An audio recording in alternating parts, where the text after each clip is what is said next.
The anti-Israeli militant group Hezbollah calling for a day of rage following the Gaza hospital blast that the Gazan health ministry said killed hundreds of civilians. The crowds that are filling public squares throughout the Arab and Muslim world putting the blame squarely on Israel. While Israel points to documentation they say shows the explosion was a result of a failed launch by Palestinian Islamic Jihad. The U.S. making a similar assessment. I was deeply saddened and outraged by the explosion at the hospital in Gaza yesterday. And based on what I've seen, it appears as though it was done by the other team, not you. But there's a lot of people out there not sure.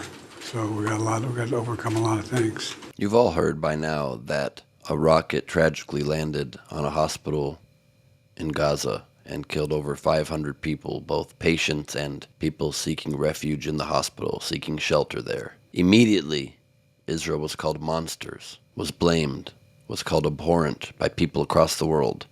Only within minutes of these accusations, it started to come out that it in fact was not caused by Israel, but seems to be a rocket that was misfired by a Hamas-aligned group called Palestinian Islamic Jihad. But I didn't see anybody renounce the accusations or the terrible words used towards Israel.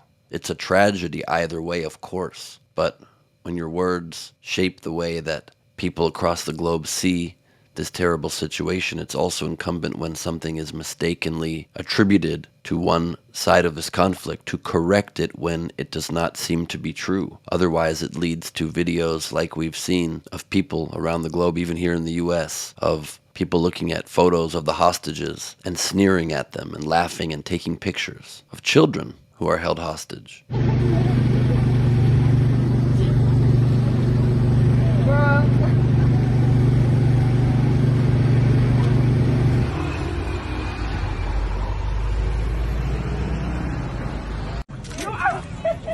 Why don't you do something for Palestine? Why don't you think this is for Palestine? They're not mutually exclusive. It's children.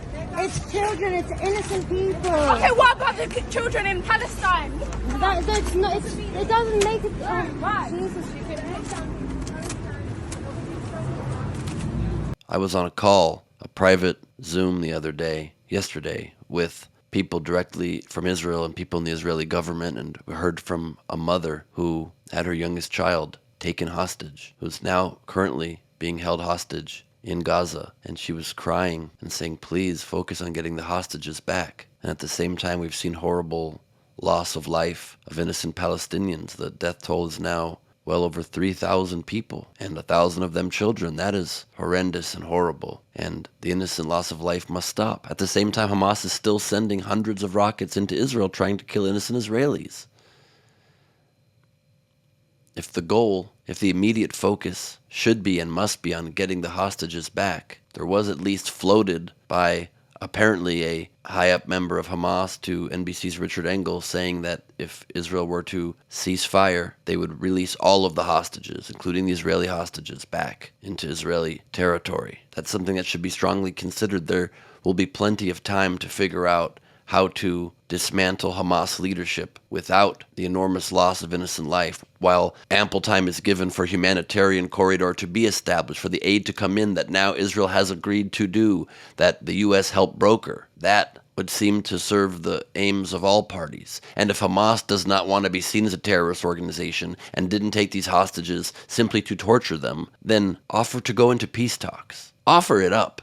Say, we would like to finally move past the grievances on both sides and enter into talks for a solution where we can peaceably live side by side, and Israel should support that as well. Obviously, you don't want to be friends at this moment with the people who slaughtered your innocent civilians, but you do need peace, and that's what they want. And all peace agreements come from sides that have been at war with each other, have been battling each other, have been tragically killing each other, and so it might be necessary. And if Hamas indeed is not willing to do that, and it would then seem clear that they took these hostages just to torture them, just like they tortured and killed all of the innocent people in Israel, over 1,400 of them that were murdered in their homes and at a music festival and in the streets, burned, and all the atrocities we've been detailing in great detail over these horrible last 2 weeks. But The innocent loss of life has to stop wherever possible, and I encourage all sides to try to connect with their better selves and